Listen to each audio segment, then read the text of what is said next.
Fala galera, sejam muito bem-vindos à coletiva do Tidico. Gente, todas as últimas informações, últimas notícias, tudo que rola. Nosso São Paulo Futebol Clube, nosso tricolor Morumbis, o maior clube do mundo, vocês acompanham aqui. Inclusive, galera, já vão deixando nos comentários a frase que vocês mais gostam. SPFC, o maior clube do mundo. E, gente, antes da gente começar, isso é muito rápido. Vão aí no botãozinho vermelho inscrever-se, se inscrevem e ativem as notificações para vocês não perderem nada, para vocês não perderem nenhum vídeo, porque eu, Tidico, vou trazer vídeo para vocês todos os dias, atualizando vocês e mantendo vocês informados em tempo real de tudo que rola no maior clube do mundo. Lembrando, galera, que se inscrever é de graça, não custa nada, então se inscrevem e ativem as notificações. E, galera, vão deixando o like, vão tacando o dedo no like, porque o like também é de graça, também não custa nada e ajuda demais no trabalho diário, no trabalho do dia a dia, no crescimento, no desempenho, no desenvolvimento do canal. Por isso que eu peço like pra vocês. Posso dar com essa moral? Obrigado, galera. Obrigado de coração. E quem deixou nos comentários vai comentando. Te digo qual que é a frase mesmo?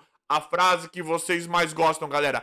SPFC, o maior clube do mundo. Vão comentando, vão escrevendo enquanto vocês vão assistindo ao vídeo, porque Luciano Acosta chacoalhou as redes sociais do São Paulo, está bombando aqui na internet tudo o que está acontecendo em volta desse belíssimo jogador, jogador de muita qualidade, que muito provavelmente não continuará no futebol americano, lá nos Estados Unidos, e já começa a despertar grandes interesses de vários clubes, não só do futebol brasileiro, e o São Paulo é um deles, né? Jogador com as características que o São Paulo precisa demais, seria um jogador que caberia como se fosse uma luva pro São Paulo Futebol Clube. Lembrando que é importante falar que o Luciano Acosta é uma situação um pouquinho mais complicada, um pouquinho mais delicada, porque o Luciano Acosta não é um jogador tão barato. Ganha algo em torno de, sei lá, vamos falar aqui de forma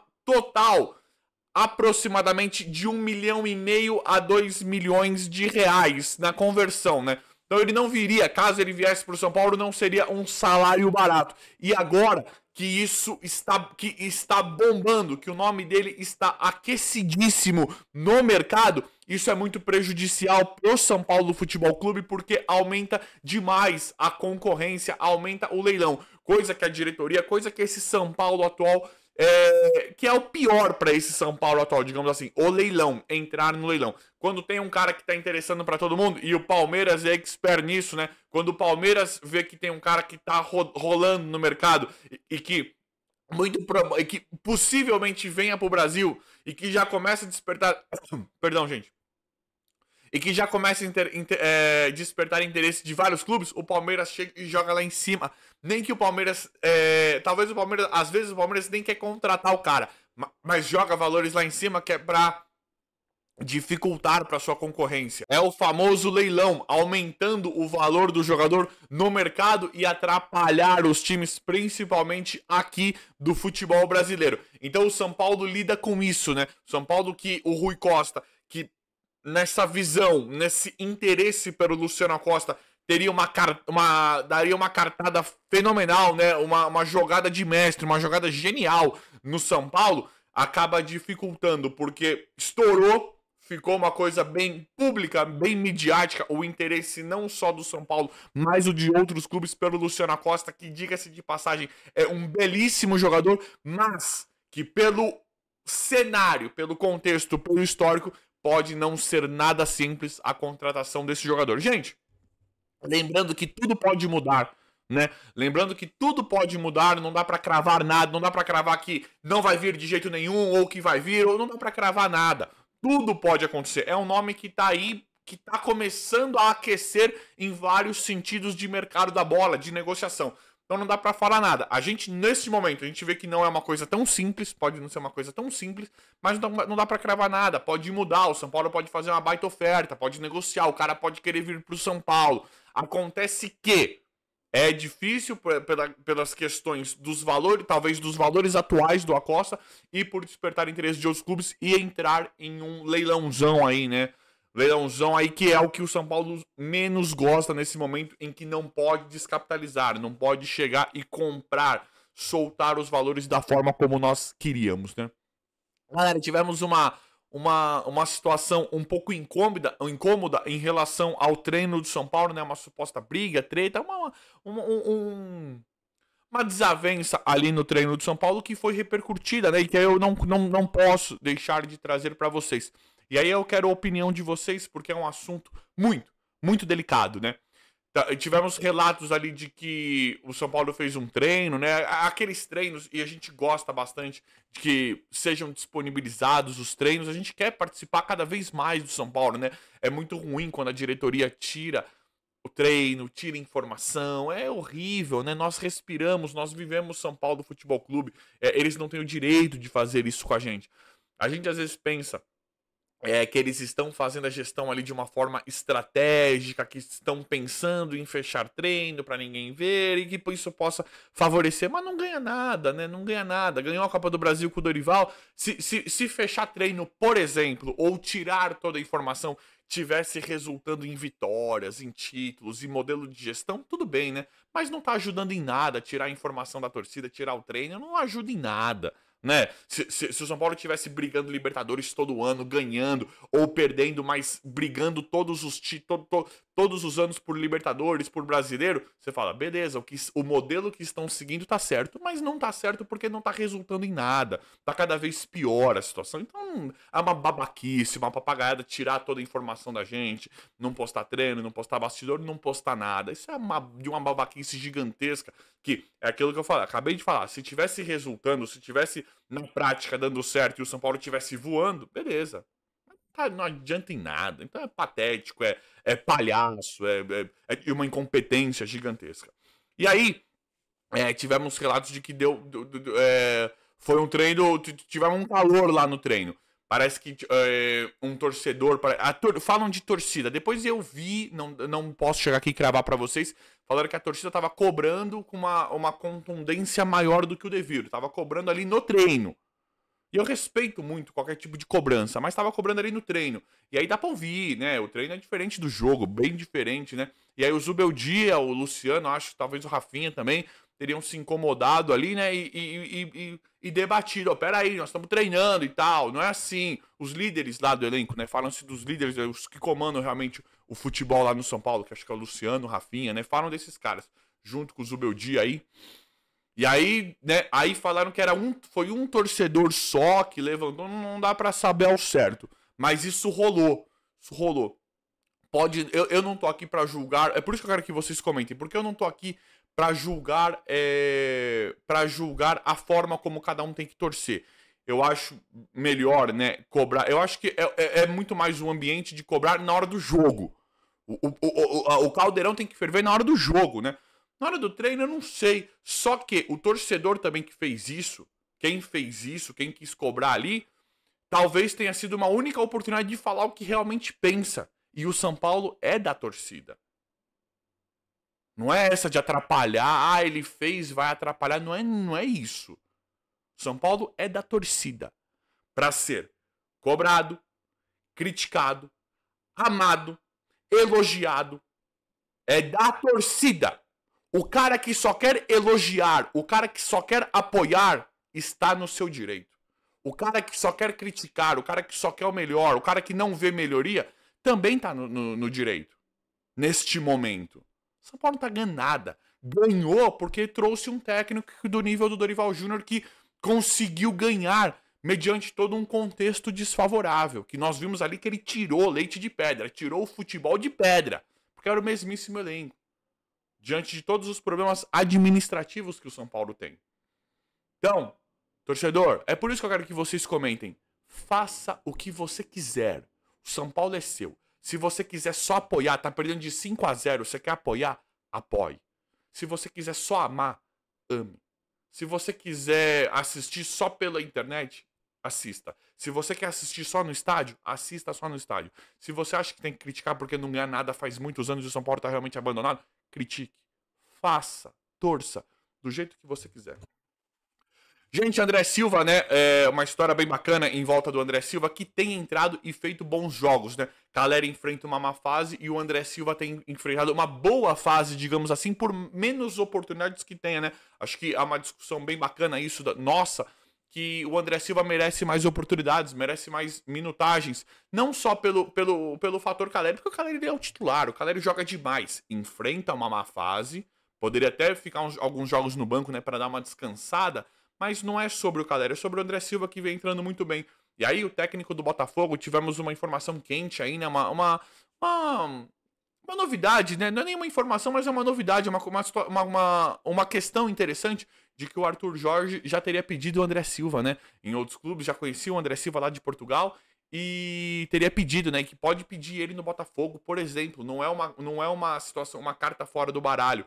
Olha que bacana, né? A gente vê um time que tá chamando bastante atenção, que é esse Botafogo, com toda essa fortuna que tem gasto, né? O Botafogo lá mudou com o John Textor aí e tem contratado jogadores assim por valores, por cifras enormes, né? E tem jogadores ali jogando muito, como o Igor Jesus, o Luiz Henrique, que joga demais, ninguém barato, né? O Almada, o Savarino tá jogando muito, o Cuiabano lá e contrataram Alex Telles, os caras estão com todo mundo lá, estão com um time fortíssimo. E aí você vê, né, um cara do elenco do São Paulo, que o Arthur Jorge, que é um baita treinador também, baita não, mas é um cara que tá indo bem, tá chamando a atenção aqui no Brasil. O outro era fantástico, né? Como é que chama? O Castro, né? O outro do Botafogo também que a gente queria muito era o Luiz Castro. E o Arthur Jorge, agora a gente vê que não é uma coisa de. Não é uma questão de se descartar. E aí a gente precisa abrir os olhos, né? Porque pode ser que o André Silva. Digamos que o André Silva fosse pro Botafogo, não tem nada, tá, gente? Mas digamos que ele fosse e rendesse lá. Por que esse cara não poderia render mais pelo São Paulo? É isso que a gente fica com a pulga atrás da orelha, né? Como assim? Tem um cara que pode ser que interesse pro Botafogo, que o Botafogo poderia utilizar, o Botafogo que vem sendo um dos times sensação aqui do futebol brasileiro, e nós temos um cara desse do elenco que o São Paulo fica sempre essa impressão de que o São Paulo não está aproveitando muito bem os seus atletas. Fica uma impressão também em relação ao Eric. Não que eu acho o Eric tudo isso, mas é bom jogador em relação ao William Gomes, em relação ao André Silva, porque o Ferrarese, o São Paulo tem um elenco muito competitivo, tem um elenco muito forte, em que sempre fica a impressão, será que não podia extrair mais? Será que o São Paulo não podia jogar mais com esse elenco? Eu acredito que sim. Mas vamos ver como é que vai ficar tudo, vamos torcer para o André Silva melhorar cada vez mais no São Paulo Futebol Clube. Gente, excelente notícia, excelente novidade em relação ao Wendel, lateral esquerdo, que falam aí que está muito próximo do São Paulo, assim como eu venho trazendo nos vídeos para vocês. O Wendel, nós temos uma informação que nós já sabíamos, mas ela se concretiza, né? Ela se fortalece cada vez mais em relação aos valores. São Paulo traria um jogador excelente na posição tão carente de lateral esquerdo, né? Traria um jogador que caberia como uma luva, um jogador excelente de seleção que todo mundo gosta, que o Casares gosta, que a diretoria gosta. Traria um jogador com grande rodagem na Europa, jogador muito promissor, relativamente novo. Traria um jogador desse por menos de 1 milhão. Menos de 1 milhão por mês. A gente vê o São Paulo com salários absurdos, né, de 700, 800 a 1 milhão para vários jogadores. E aí trazer um lateral esquerdo, que é uma posição que o São Paulo precisa há muitos anos, por valores talvez abaixo que o de 1 milhão, é espetacular, né? É maravilhoso, é uma notícia fantástica. Trazer um cara de Europa, né, numa oportunidade, é simplesmente sensacional. Falavam... Então, gente, neste momento, a diretoria de São Paulo, todo mundo, todo bastidor, trata com grande otimismo a vinda do Wendel pro São Paulo. Ah, te digo, mas tem o Cruzeiro e o Grêmio na jogada. Os clubes que a gente escuta são Cruzeiro e Grêmio, né? Cruzeiro não fez nada pelo Wendel, não tem nada. São Paulo, né, no rumor de bastidor, no burburinho aí, hoje tá muito à frente do Cruzeiro, por exemplo, no que a gente recebe de notícia. O Cruzeiro é um time que aparentemente vai gastar demais, tá com uma verdadeira fortuna para gastar, agora que teve mudanças lá também. Só que o Cruzeiro, por enquanto, não sinaliza nada. Quem tem um interesse parecido com o do São Paulo é o Grêmio. Só que tem uma outra questão que pontua demais, aparentemente, pro Wendel, pro seu staff, pro negócio, que é a Libertadores. Libertadores que muito provavelmente, né, tá quase certo que o São Paulo já jogará a Libertadores de 2025. Isso poderá pontuar demais numa possível vinda do Wendel pro São Paulo, que neste momento todo mundo tá tratando com grande otimismo, uma vez também que o Wendel já concordou de vir. O Wendel só quer que... O Wendel neste momento, só quer sair do Porto. Só quer que o São Paulo, que algum clube chegue, e principalmente o São Paulo, né? O Wendel dá a entender que quer muito jogar no São Paulo. O Wendel sinaliza, o Wendel, seu empresário, já tô certo. A gente já vamos acertar. Só que arruma lá a situação com o Porto. Me tira do Porto, legalmente falando. E eu acho simplesmente fantástico. Comentem o que vocês acham do Wendel aí. Galera, surge um novo nome, Julian Palacios, 25 anos, jogador bom, jogador novo, jogador bom, jogador arisco, jogador promissor. Não é um craque, um jogador promissor que já jogou no Goiás, se eu não me engano, né? São Lourenço, e hoje joga lá na Grécia, né? Um clube grego. Jogador muito desvalorizado, muito barato, né? Com os valores que a gente vê hoje. Jogador completamente desvalorizado, em que o São Paulo, caso quisesse, conseguiria fazer negócio pelo Julian Palacios. É um meia atacante que joga pelas pontas também, né? Que cai para as pontas, né? É o do futebol moderno, posição que o São Paulo diz muito querer. E aí já tem pessoas falando, já tem pessoas cravando de que o Julian Palacios tem o sonho de jogar pelo São Paulo. É mais ou menos assim, é só o São Paulo querer. Só o São Paulo querer me contratar, que eu tenho sonho de jogar. Já tem pessoas cravando que ele já admitiu, já falou que é só o São Paulo querer que ele vem facilmente pro São Paulo. Jogador que a gente tiraria lá da Europa, né? Tiraria do clube atual dele com extrema facilidade pelos valores que a gente viu. Valor de mercado completamente desvalorizado, né? A gente vê o São Paulo comprando jogadores do banco, como André Silva, Ferrarese e Michel Araújo, todos entre 15 e 20 milhões, né? André Silva, 20 milhões de reais, Ferrarese, 20 milhões, e o Michel Araújo, 15, mais ou menos 15, né? Que eles não divulgam, mas a gente sabe que é mais ou menos isso. E aí o São Paulo tem esses valores para contratar alguns jogadores. Esse Julian Palacios a gente percebe que não chegaria nem a isso em uma suposta negociação, uma vez que o jogador também quer muito vir para o São Paulo, tem o sonho de jogar no São Paulo. E aí nós imaginamos que o São Paulo, para não contratar jogadores assim, para não chegar e contratar um Julian Palacios, por exemplo, o São Paulo esteja procurando, talvez já esteja com outros jogadores dessa posição de meia atacante, assim como pretende contratar lateral esquerdo, que muito provavelmente será o Wendel. O São Paulo tem outros jogadores para meia atacante que devem estar mais elegíveis nos bastidores do clube e da diretoria, né? Então, muito provavelmente o São Paulo saiba dos jogadores que queiram vir para o São Paulo, que o São Paulo possa contratar e que muito provavelmente irá contratar para essas posições, como eu já sinalizei aqui, independente do fundo. São Paulo pretende, né, talvez o Luciano Acosta em uma condição hoje técnica melhor que o Julian Palacios, uma situação mais complicada financeiramente falando. Mas o São Paulo está sabendo o que está acontecendo, porque poderia trazer um cara igual o Julian Palacios, que já falou ser, né, muito provavelmente falou ser, que tem o sonho de jogar no São Paulo e que é um cara relativamente barato. O São Paulo talvez não esteja tão interessado, está olhando outros caminhos, está olhando outras alternativas por conta além de não poder gastar muito, também aparentemente não quer gastar tão pouco em qualquer jogador. Então o São Paulo acho que faz isso de uma forma muito estratégica. Mas eu vou apurando, atualizando e trazendo tudo aqui para vocês em tempo real. Comentem o que isso é muito importante. O vídeo de hoje foi esse, espero que vocês tenham gostado. Se inscrevam no canal, ativem as notificações, vão deixar um like. Obrigado e até a próxima.